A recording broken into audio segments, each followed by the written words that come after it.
It was a sight to see, from traditional dancers of Inganzongari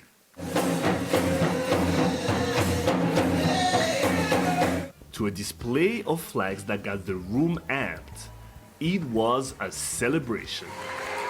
Rotarians from 10 African countries were in Kigali this past week to celebrate a Rotary International District 9150's achievements. Burundi, Cameroon, Chad, Congo-Brazzaville, the Democratic Republic of Congo, Gabon, the Equatorial Guinea, the Central African Republic, São Tomé and Príncipe, and host Rwanda. They were all represented here to reflect on what they have been able to accomplish at a district level, but also to look forward to greater things to come. Kalulu Namangoremi.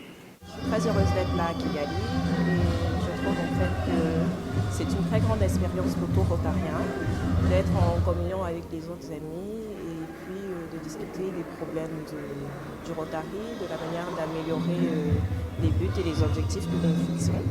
J'ai joint le Rotary naturellement en fait parce que c'est un besoin naturel que tout humain a de voir quand tu vois les autres en face de toi dans la souffrance, tu as besoin de servir. Et au niveau de Pointe-Noire, là où j'habite, je ne savais pas comment le faire personnellement parce que des fois ça demande des moyens énormes. Et c'est quelque chose qui a beaucoup d'importance et qui a beaucoup de valeur pour moi. The movement was created in 1905 by American attorney Paul Percy Harris and has about 35,000 clubs and over 1.2 million members worldwide. Now, what does it mean to be a Rotarian and what's the purpose of the organization? Être rotarien, je pense que c'est un plus. Ça permet à tout un chacun de développer son côté humain, de servir pour autrui et d'être beaucoup plus altruiste et participer d'une certaine manière à la paix dans le monde. C'est un club service et la base du Rotary, c'est de servir, aider sa communauté, la fraternité, l'entente cordiale. C'est ma première fois de venir à une convention de district du Rotary International. Et cette chaleur, en fait, cette amitié que tu peux ressentir des gens qui viennent de différents horizons, différents milieux sociaux, qui s'appellent des amis, qui se font confiance directement. Comment dire, c'est beaucoup, quoi. It was mainly a way to communicate about each one's experiences and find a common ground. It was as colorful as it gets.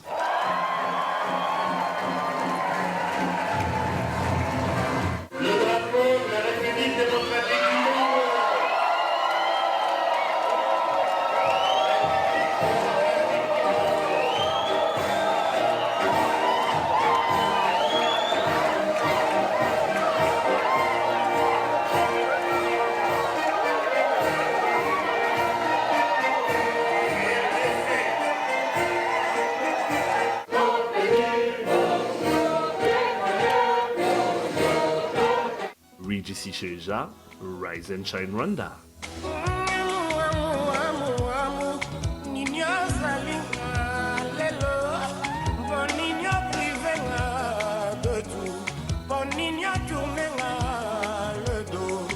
And joining us in studio now is Jean Runouya, Governor of Rotary International District 9150. Merci d'être là, Monsieur Runouya. Bon matin. Alors, le principe même, l'idée même, la philosophie derrière Rotary, c'est quoi exactement? La philosophie derrière le Rotary, c'est une association de personnes, de professionnels dans tous les domaines et qui partagent l'idéal de servir. Et ceci sans distinction de nationalité, sans distinction de différences culturelles, sans distinction de race, sans distinction de croyances religieuses. Alors nous nous réunissons pour pouvoir partager l'idéal de servir. Et nous nous réunissons autour de la camaraderie, autour du service envers nos communautés, autour de l'internationalité du Rotary. Et voilà. Et alors, autour de l'éthique professionnelle. D'accord. Alors en faisant mes petites recherches, j'ai appris que le Rotary International a été créé en 1905 par un Américain, un avocat. Et petit à petit, c'est devenu quelque chose qui a pris du volume, qui s'est étendu sur toute la planète. Moi, je me rappelle, quand j'étais jeune, je voyais les plus âgés, nos parents, nos grands frères, intégrer le Rotary. Quelle est la différence entre le Rotary et le Lions Club, par exemple, et d'autres groupes? Ce sont des clubs-services. Ils travaillent pour la communauté, mais chaque club-service a son règlement, a sa vision, a sa façon de voir les choses. Ils se réunissent aussi autour de l'amitié, donc il y a beaucoup de ressemblances. Mais le Rotary est l'un des plus anciens et je dirais même le plus costaud dans le monde. Il a 1 200 000 membres dans le monde entier. Il est dans 200 pays et il réunit 1 200 000 personnes réparties dans 34 000 clubs dans le monde.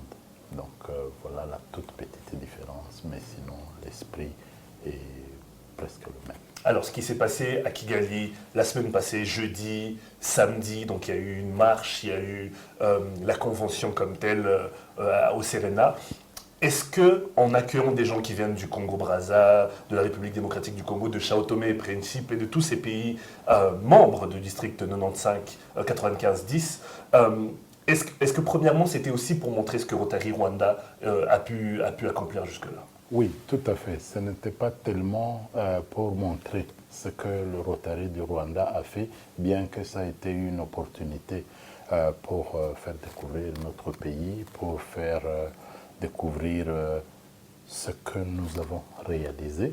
Je parle en termes de pays, pas comme Rotary, mais il y a aussi des réalisations du Rotary. Mais c'est plus le côté international du Rotary. Et en plus, c'est la première fois qu'une telle conférence se passe au Rwanda et nous avons essayé de l'avoir de la manière la plus grande possible. Alors, vous êtes gouverneur général, je ne sais pas quel est le titre exact, directeur général. Gouverneur du district. Du district, oui. 95-10. Alors, quand on l'appelle DG, c'est en fait District Governor en anglais. Ah. Oui, donc ça n'a rien à voir avec directeur général. Exactement. Alors, voilà. à la cérémonie du jeudi, on a entendu l'hymne national du Rwanda, on a entendu la Marseillaise, on a entendu Debout Congolais et beaucoup d'autres choses. On a vu la beauté de la culture rwandaise avec Inganzongali. Qu'est-ce que ça prend comme travail, comme le boulot que ça vous a pris de préparer ce genre de convention où vous accueillez des gens d'un peu partout en Afrique et même quelqu'un qui est venu de la France? Même de la Belgique. Même de la Belgique. Oui, ça nous prend beaucoup de temps de préparation. Accueillir plus de 400 personnes dans son pays, surtout quand c'est la première fois, c'est vraiment un travail de longue haleine, si je peux m'exprimer ainsi. Donc nous avons commencé il y a presque une année, nous le savions déjà parce que la conférence de district généralement se passe dans le pays du gouverneur du district. Et c'était la première fois que le Rwanda obtient un gouverneur de district qui est rwandais, je veux dire. Alors, ça nous a pris du temps et on a commencé à penser à cette conférence il y a une année pratiquement et petit à petit, évidemment, les dernières semaines, les derniers mois, on intensifie, etc. Alors, c'est une organisation qui a pour but, qui a pour même slogan d'aider, de servir. Oui. Qu'est-ce qu'il reste à faire en regardant, en nous projetant vers l'avenir, vu que c'est une convention qui a lieu chaque année, c'était la 33e édition cette année, ouais. Qu'est-ce que vous voulez accomplir en allant vers l'avant? D'abord, nous avons des objectifs en termes d'augmentation des effectifs, parce qu'on se dit que plus on sera nombreux, plus on sera fort. Et on a un autre objectif de faire connaître le Rotary au public parce qu'on s'est rendu compte que dans le public, il y a des confusions, ils ne comprennent pas très bien ce que nous faisons, ils pensent que c'est une association de personnes qui ont l'argent et qui ne savent pas lucratif. Et qui ne savent pas quoi en faire et qui se réunissent pour boire et manger, alors que derrière ça, il y a autre chose de plus noble.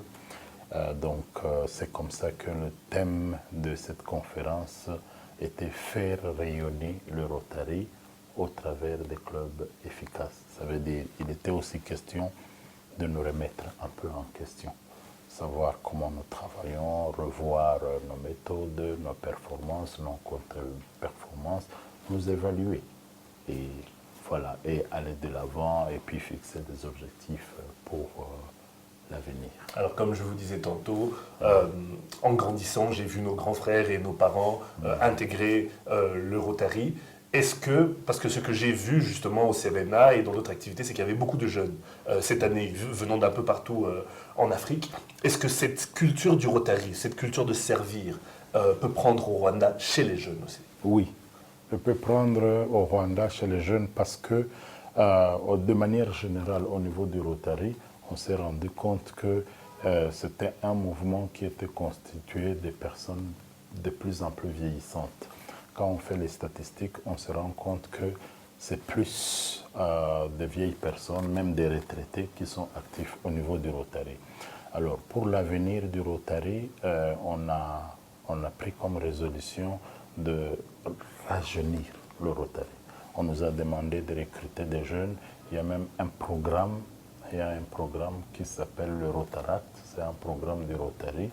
Ça veut dire des jeunes de 18 à 30 ans à qui nous inculquons cet esprit de servir, à qui nous inculquons l'éthique professionnelle, à qui nous inculquons cet idéal de servir, le sens du leadership, parce qu'on se dit le Rotary de demain sera fait de ce qu'on aura fait de la jeunesse d'aujourd'hui. Voilà un peu pourquoi on commence à voir de plus en plus de jeunes. Par exemple, au Rwanda, il y a quelque temps, on n'avait qu'un seul club Rotaract depuis des années, mais aujourd'hui, nous en avons 4. Ce qui montre quand même que nous mettons de l'importance dans la préparation de cette jeunesse. Oui. Jean Lounouya, ça a été un plaisir de vous accueillir à l'émission. Merci beaucoup. Merci à vous. Merci aussi.